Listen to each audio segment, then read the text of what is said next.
Whenever you hear about the greatest explorers in history, the one group that's left out are the Polynesians and Melanesians, the black Australians that are native to Australia who found themselves all over the world before the Vikings and Columbus.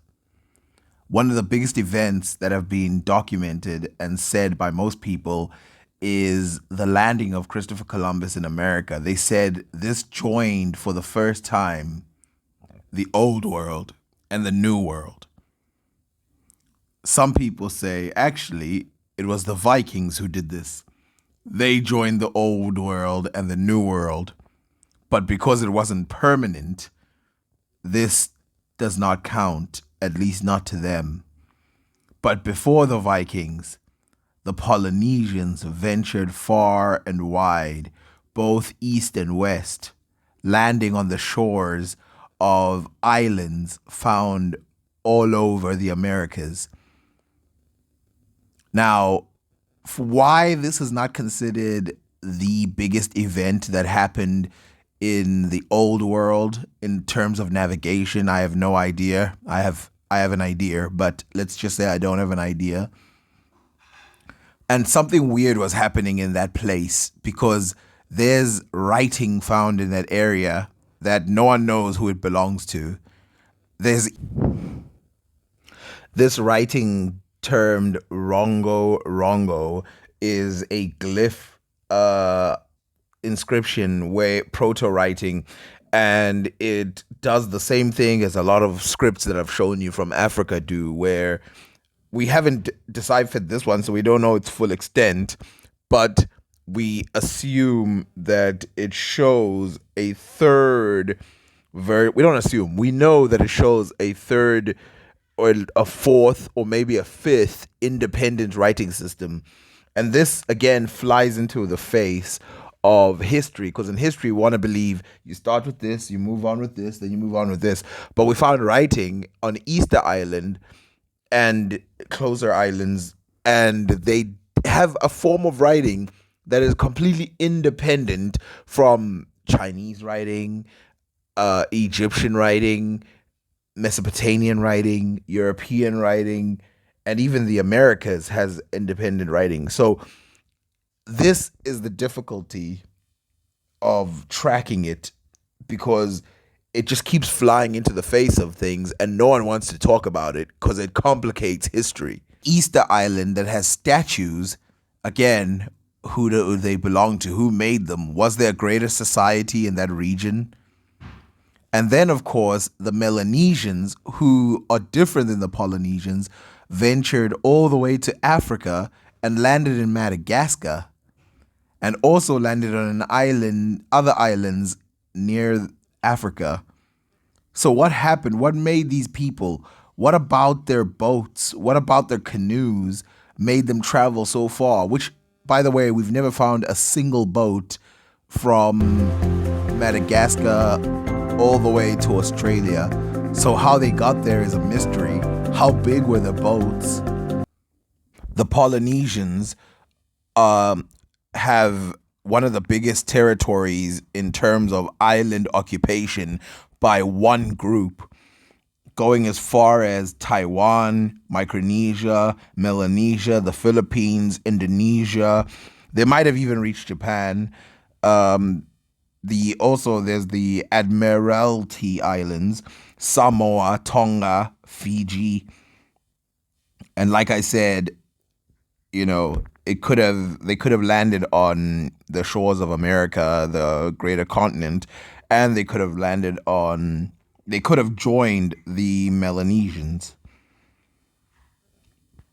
And of course, in Melanesia and Micronesia, the natives of Easter Island likely originated from Mangreva.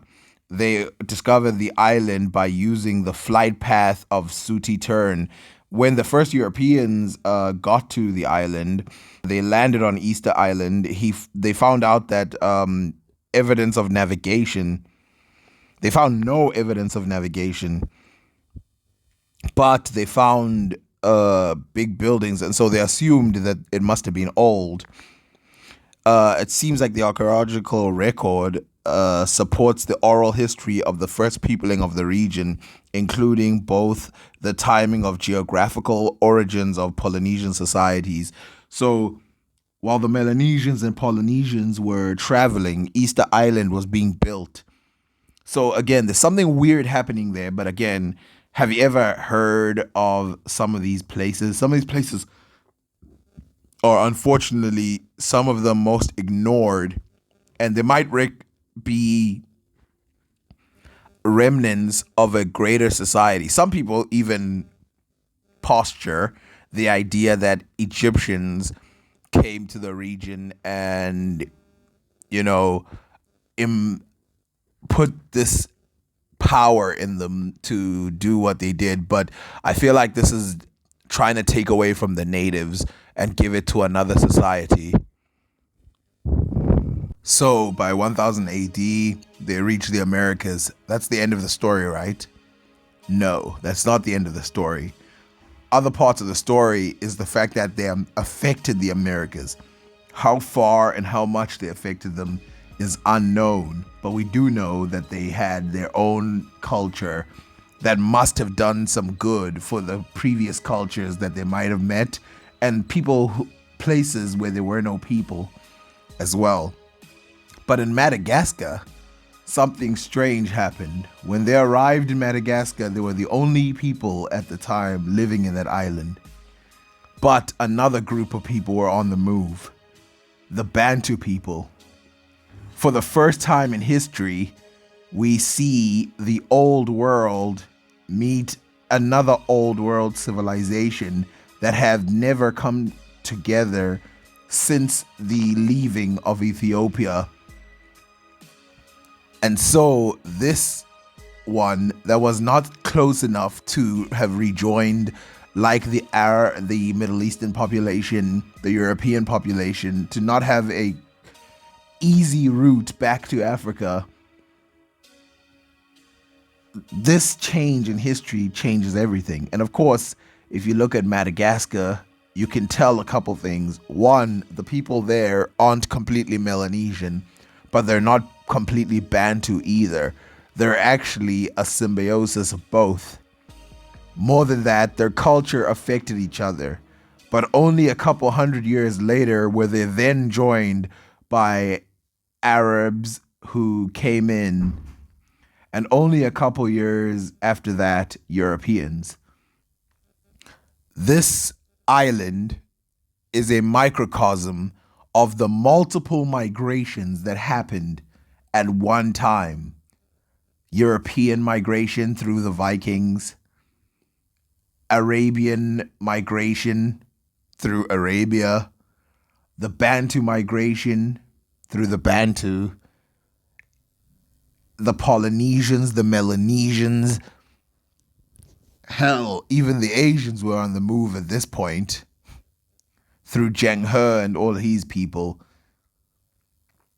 If we look at modern times and we look at times when there were record keeping and all this, it doesn't seem like the human species is a stagnant one that just sits in one place. It at least didn't happen in the last 3,000 years. So, is it possible that we had always been like this? And that the idea of, well, Egyptians are just stuck in Egypt and they just did this forever, is that possibly just something made up that we try to put in simply because we have countries today and countries believe in, I got here, I stay here forever?